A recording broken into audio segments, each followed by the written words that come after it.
Yes, if you have the text, you can do that. The Indian social tendency has been to subordinate the individual to the claims of society, but Indian religious thought and spiritual seeking have been always loftily individualistic in their aims. An Indian system of thought, like the Gitas, cannot probably fail to put first the development of the individual, the highest need of the individual. His claim to discover and exercise his largest spiritual freedom, greatness, splendor, royalty. Dash, his aim to develop into the illumined seer and king in the spiritual sense of seerdom and kingship, which was the first great charter of the ideal humanity promulgated by the ancient Vedic sages, to exceed himself with their goal for the individual, not by losing all his personal aims in the aims of an organized human society, but by enlarging, heightening, aggrandizing himself into the consciousness of the Godhead.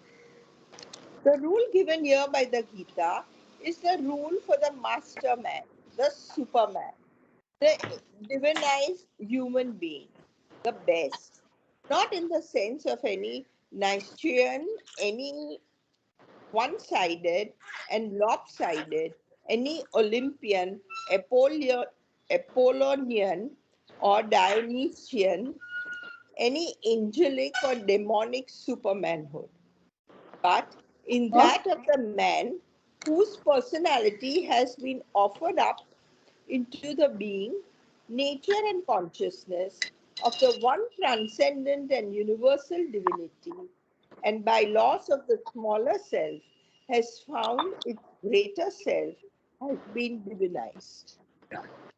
Okay, half a page para, not a very big one.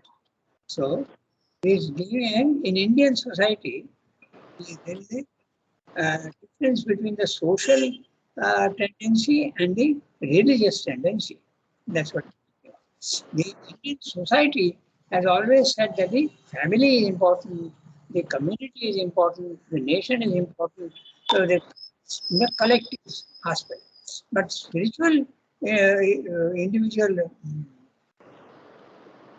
spirituality in the individual, okay, uh, very much that the individual must get his full freedom to do what he wants. Then only he can develop himself. So in the spiritual field, individuality has been stressed. In the social field in India, it is a collectivity that has been stressed. So, and what happens when Sri Aurobindo comes into the scene? He says that the individual certainly must have full freedom, but ultimately his freedom and his liberation must be extended to entire mankind. Okay. First of all, the community, then the to entire mankind. There has to be a general, universal ascent to the higher levels of consciousness. So, I'll read his sentence and we'll see what he's saying. Okay. The Indian social tendency has been, it's not an ideal or it's not a rule, but it's a tendency. Okay.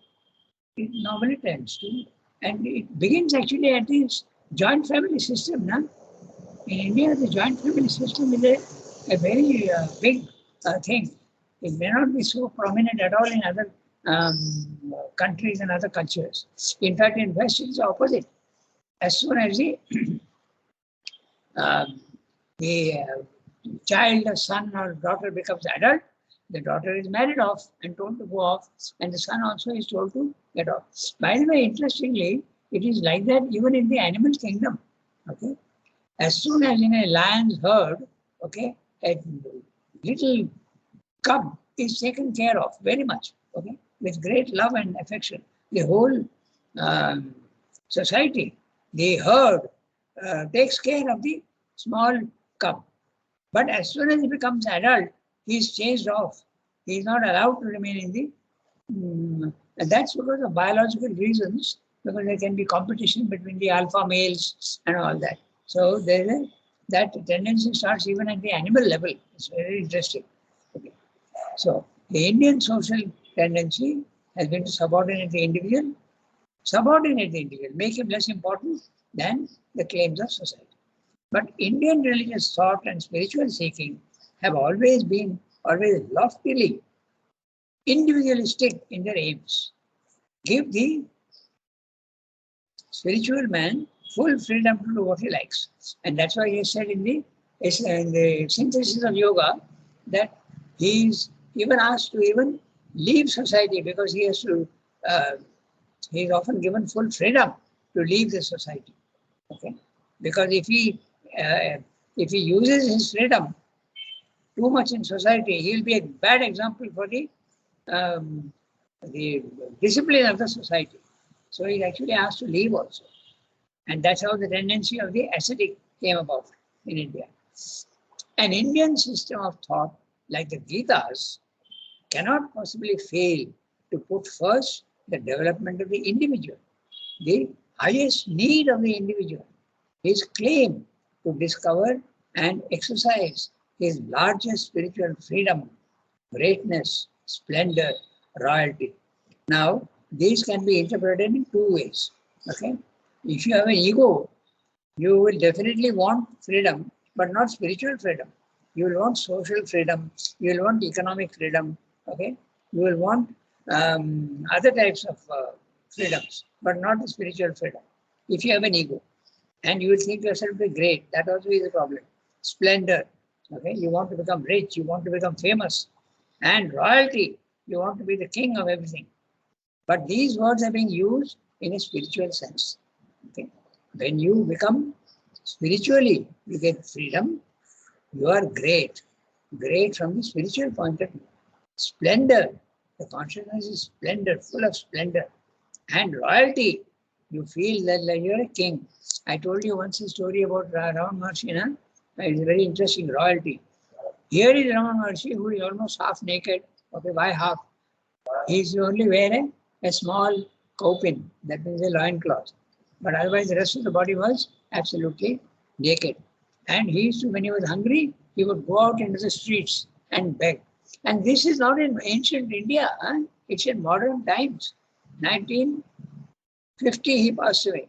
So he is going about like that.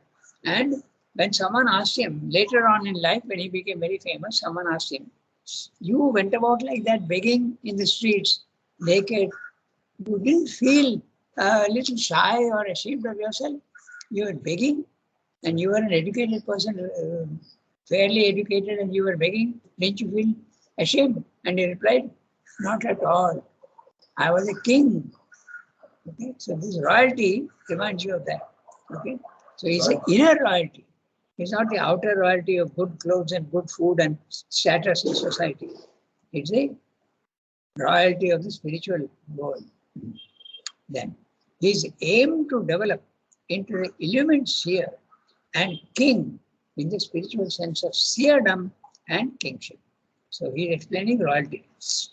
Illumined seer and king in this spiritual sense of seerdom and royalty. Seerdom, you are the Swarat, and kingship, Samrat. So this is what you can become master of yourself, you can become the emperor of yourself, and you can also become the emperor in the universe. You can do what you want in the universe. You have power, you have splendor. Not others don't see it, but you can do that. That's what Sridhar is doing, determining so many events in history. We know that he interfered in the Russian Revolution. He also interfered, or rather put his force in Turkey and made it was an Islamic Khilafat. Okay? The Khalif was in charge, and it was all Islamic laws, okay? The Sharia law. But he put his influence and it became a modern democratic republic. Okay?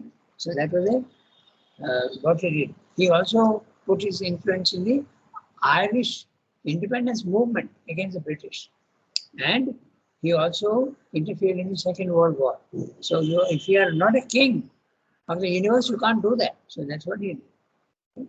So spiritual seerdom and kingship, which was the first great charter of the ideal humanity promulgated by the ancient Vedic sages. So in the Vedas, the importance of the individual has been given full scope. To exceed himself was their goal for the individual, not by losing all his personal aims in the aims of an organized human society, but by enlarging, heightening, aggrandizing himself into the consciousness of the Godhead. Not a social, um, not a social kingship, but a spiritual kingship. This, the rule, now he makes very clear distinction between social greatness and spiritual greatness. The rule given here by the Gita is the rule for the master man, the superman, the divinized human being, the best, not in the sense of any Nietzschean, any one-sided or lopsided, any Olympian, Apollonian, or Dionysian. Okay? Not in that sense, but in the sense of this Superman has to understand it.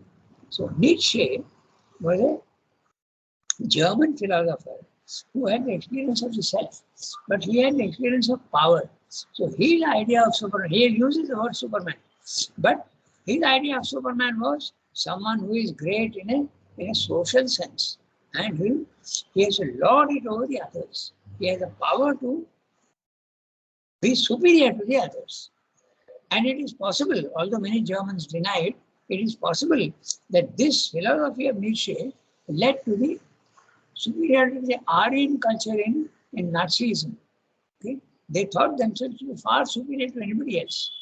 And that's the reason why they killed off 6 million Jews in the Second World War. It was an unbelievable act of horrible, absolutely horrible evil. Okay, so then we.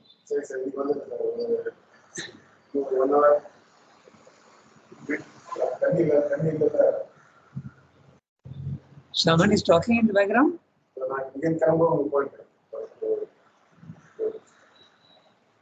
Okay. So I read that. So now this Olympian and Apollonian or Dionysian, Dionysus was a Greek sage, and Apollonian, these are all coming from Greek philosophy, and I'm not 100% sure of what his meaning. I'll check them up. Olympian and Apollonian. I'll have to check that. Okay. Any angelic or demoniac supermanhood, but in that of the man whose whole personality has been offered up in the being. So this is what he's saying, not in the sense of social greatness, because this was what Nietzsche thought.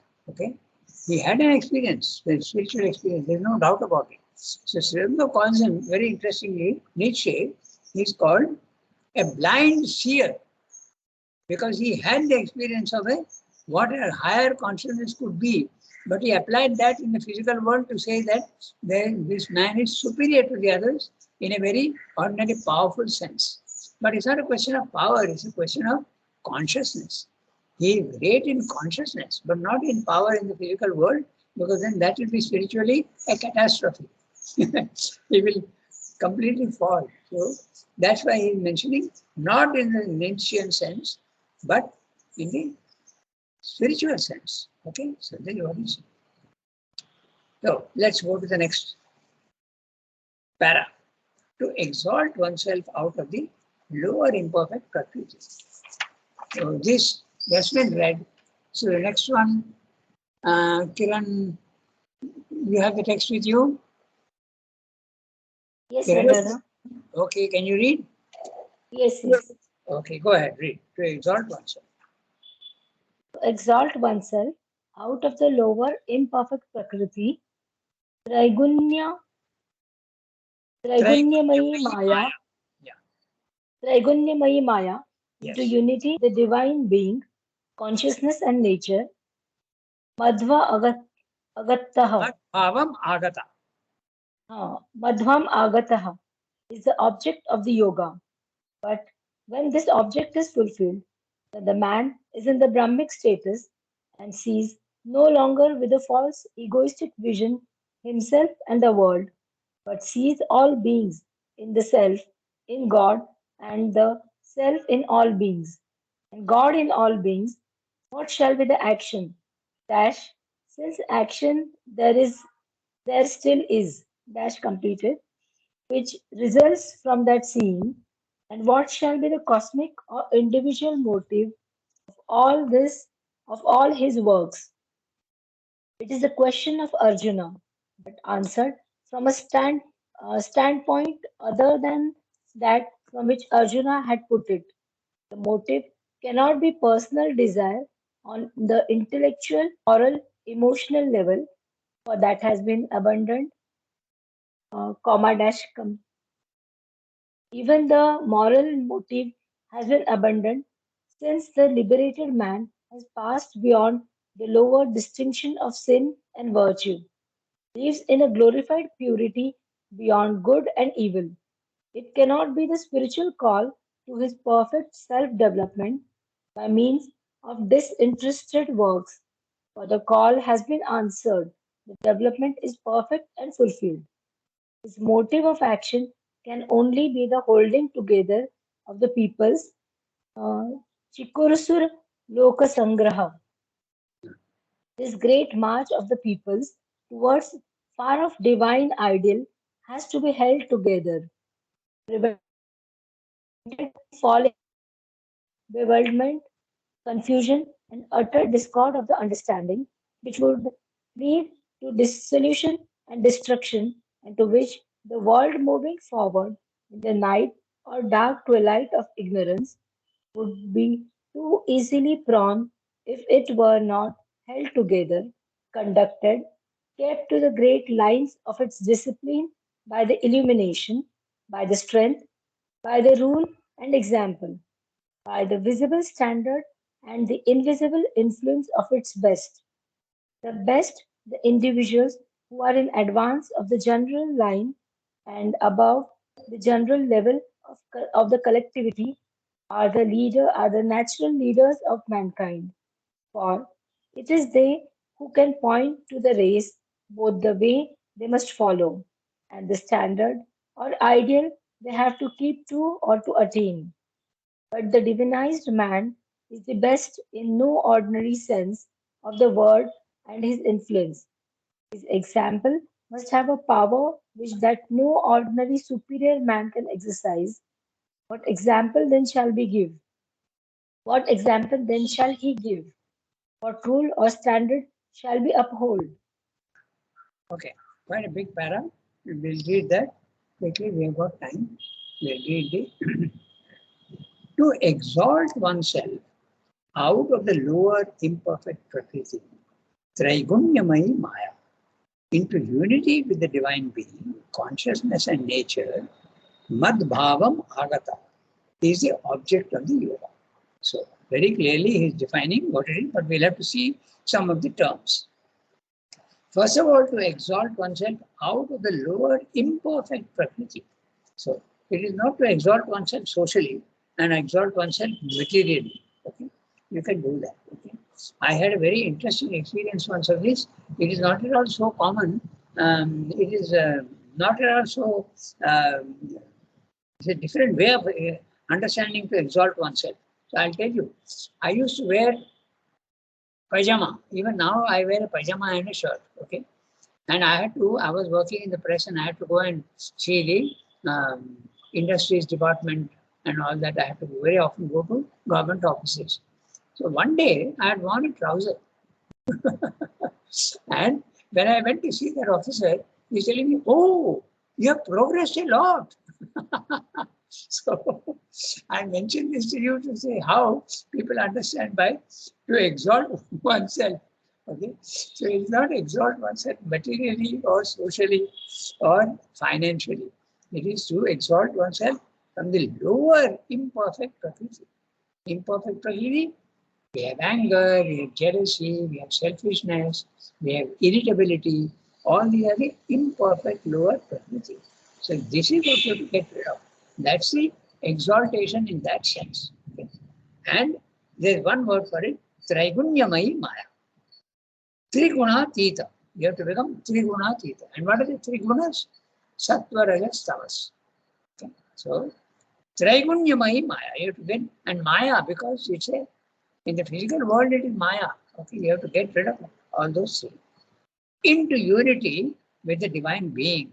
You become one with the divine consciousness and nature. Mad bhavam agata. So this is a term, it's in italics, it is a term from the Gita. They have come to my nature. Mad bhavam.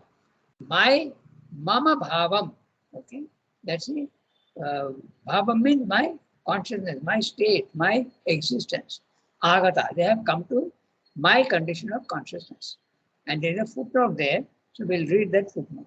And he explained the terms. Sayujya, Salokya, and Sadrishya or Sadharmya. Okay. So Sayujya is the mukti which you become, in which you become one with the divine. Yuj is the root, meaning complete union, to join. Yug, okay, from which the yuj is a root. So yoga comes from there. Yoga is joining the individual soul to the divine soul. So that's what it meant. So that is one type of mukti. Then there is Salokya Mukti. Salokya Mukti is you are living in the same world as the divine. So, and the divine also has got so many different levels. So it depends at which level you are saying. Ananda Loka, Brahma Loka, Jana Loka, Vijnana Loka. There are so many lokas. So you are living in the same world of the divine. And the divine can be anything it can. So that is the Salokya Mukti. Salokya. Then there is Sadrishya Mukti. Sadrishya Mukti, you become in nature like the divine. Not physically, but the inner being. The nature becomes like that of the divine. Okay? So Sayujya is usually the path of Jnana Yoga. Salokya is the path of the Bhakti Yoga. And Sadrishya is the Karma Yoga. Okay? Or Sadrishya and Sadharmya. Your nature becomes like that of the divine. Okay? Sadharmya, Srendra is explaining, is becoming a one law of being and action with the divine. Okay? So, this is the footnote. Mad bhava magata is the object of the yoga. But when this object is fulfilled, and when is it fulfilled? When you go to level 2. Okay? Srimdo's object is not fulfilled. Srimdo's object is level 3. But when you go to level 2, the Brahmic consciousness, when that object is fulfilled, Chandra is now going to ask you questions. Okay? But when this object is fulfilled, when the man is in the Brahmic status, you attain to the self, you attain to the Nirvana consciousness, you attain to the Brahmic state. The Brahman is that consciousness which is absolutely calm, peaceful, quiet, completely separated from body, mind, life. Beyond the three gunas, you are not identified with your body, mind, and life. You are standing above, watching. It's the witness consciousness. The what you call the what is they call it the witness consciousness. What is the witness called in Sanskrit? I'm forgetting. The name is not coming to me. Okay? So this is the condition of the Brahmic consciousness. So when you have reached that, Drashta. no, drashta is seer, but there is another word for it. 삭시라갔다? Huh? Isn't it 삭시란가다? 삭시. Suki, I don't hear. Isn't it 삭시? Sakshi. Witness 삭시. Sakshi. Yeah, that's a word. You are a witness. Sakshi. Okay, that's it. The Sakshi consciousness is the Brahmic consciousness. Correct. Thank you, Suki. You know, my memory is nowadays playing tricks with me. You know that, no? After a certain age, the dementia starts and the short-term memory starts failing. That's the whole problem. So he's explaining that. So he's saying, but when this object is fulfilled, when the man is in the Brahmic status and sees no longer with the false egoistic vision himself and the world, when you are in egoistic consciousness, you see separation, you see division, you see separateness. But when you are in the Brahmic consciousness, you see more the unitedness, the connectedness of everything. Okay? That you start seeing, unity. Not with the, no longer with the false egoistic vision of himself and the world, but seeing all things in the self, in God, and the self in all beings. Okay? God in all beings. What shall be the action? Since action there still is, which results from that seeing. And what shall be the cosmic or individual motive of all his works? This is the question that is being asked. Once you have reached the Brahmic condition, what is to be done in the physical world? 90% in India thought that the aim of spiritual life is fulfilled and you can disappear into the infinite or do whatever you want. You can remain forever in the subtle worlds. Okay, you can remain in the Brahmaloka, Janaloka, okay, Vijnanaloka, all these you can remain. Brahmaloka, wherever you want you can stay and remain there forever. But instead of those cases, it's different. He says, take birth again and come down and help others and do God's work. So there is a question being asked. Okay, so what should be done? It is the question of Arjuna, but answered from a standpoint other than that from which Arjuna has put it. So Arjuna is asking the question he has given in Sanskrit itself, transliteration. Kim prabhasheta, kim asita, vrajeta kim. How does a man who has attained the goal of Brahman, how does he talk? Prabhasheta. How does he sit? How does he move? Okay. I want to know what are the signs, physical signs, by which you know that a man is in Brahmic consciousness. So Sri Krishna answers him that there are no such signs, outward signs. You will not be able to make out. The signs are all inward, of consciousness. They are inward, not visible to the normal eye. Okay, so that's what it is. It is the question of Arjuna, but answered from a standpoint other than that which Arjuna has put it. Arjuna wants to know physically how he can recognize a man who is in Brahmic consciousness. But Sri Krishna answers in a totally different way. The motive cannot be personal desire on the intellectual, moral, emotional level, for that has been abandoned. Okay, you don't have any personal desire. Even the moral motive has been abandoned. Okay, even morality. That is something that you have to understand. I won't go into too many details, but when you go to the spiritual level of consciousness, morality does not apply anymore. Okay? One day we'll discuss that in great detail.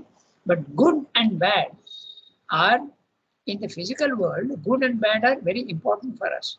We should not do bad, but we should do only good. But when you go to the superior level of consciousness, these are moral, mental standards which don't apply. I'll just briefly tell you why. Because in the normal physical world, you should not kill anybody. But if it is necessary and the divine tells you to kill, like Sri Krishna is telling Arjuna, then you have to do it, but with an attachment. Only being a sakshi. So that's perfectly. So naturally you are above morality. Okay, you can also tell lies, okay, with a good intention. It depends entirely on the intention and the consciousness, not what you are doing. So this is why you become above morality. That's what Sri saying. But that does not mean to say that you are not moral, you are immoral. You are above morality, which is a different thing. 90% of your behavior will agree with morality, but not always. That's the whole point. The liberated man has passed beyond the lower distinction of sin and virtue, lives in a glorified purity beyond good and evil. At our physical level, level 1, Morality is very, very valid. Okay. At level 2, you have crossed over, and the laws now they are different. Okay, they are not morality; they are spiritual. Okay. It cannot be the spiritual call to his perfect self-development by means of disinterested works. So everybody is going to answer the Arjuna's question. How does a man in Brahmic consciousness, what does he do? How does he talk? How does he walk? Okay. But he is going to tell him the signs are all internal. And he is going to explain. That's what we are going to read now in this paragraph.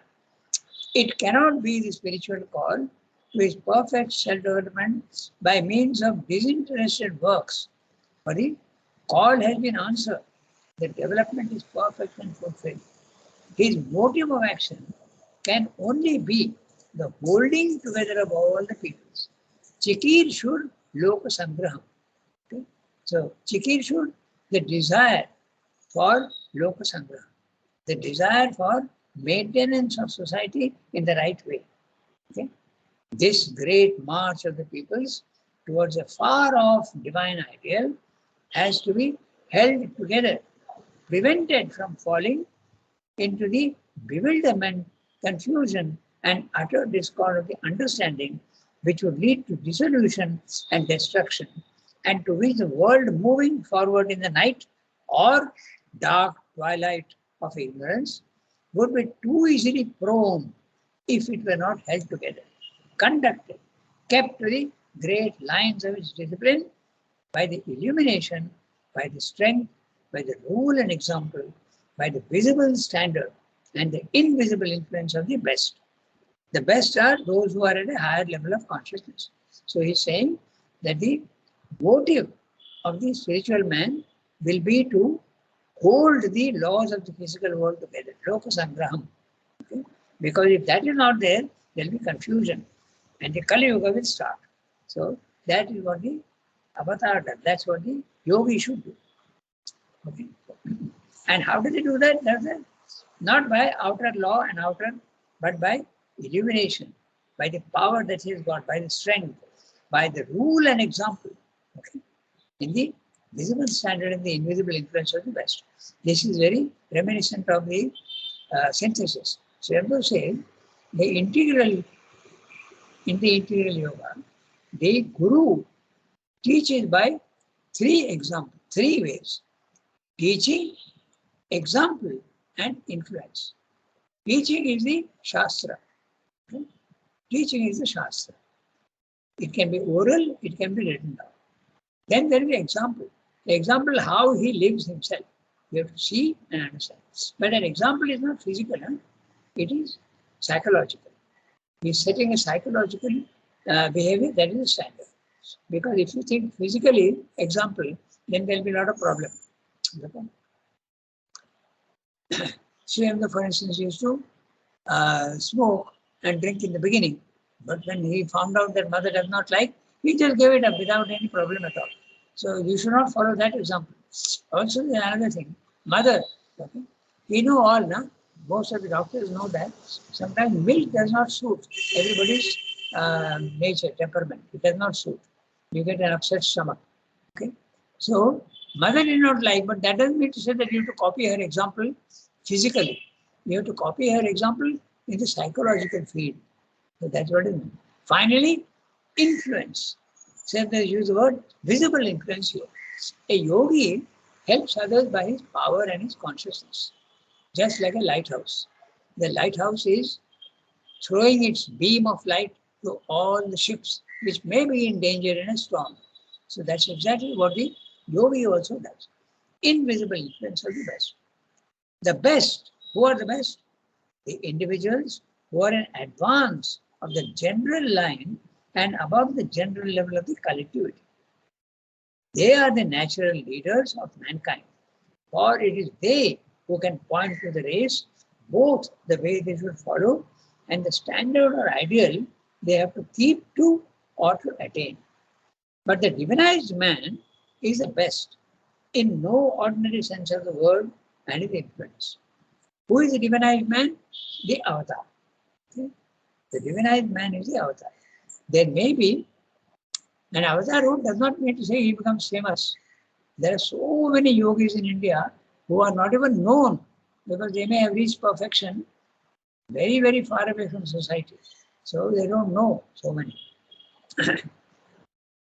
So that is the divinized man. He is the best in no ordinary sense of the word, and his influence, his example, must have a power which that of no ordinarily superior man can exercise. An ordinarily superior man will not be able to use his power effectively everywhere. But the yogi and the divinized man, yes, they have power which they can use subtly to do good to mankind. What example then shall he give? What rule or standard shall he uphold? So that the next paragraph. Okay, he's going to explain in the next paragraph. But now we have already come to our, it is 8:37, only 3 minutes. So we can't even read the next para. So we'll keep it for next time. Okay. So, in order to indicate more perfectly, you need to note down that. Okay. So, okay, everybody. Merci beaucoup. Thank you. Everyone, Thank you, Rangada. one should name to Thank you, everyone. Rangada.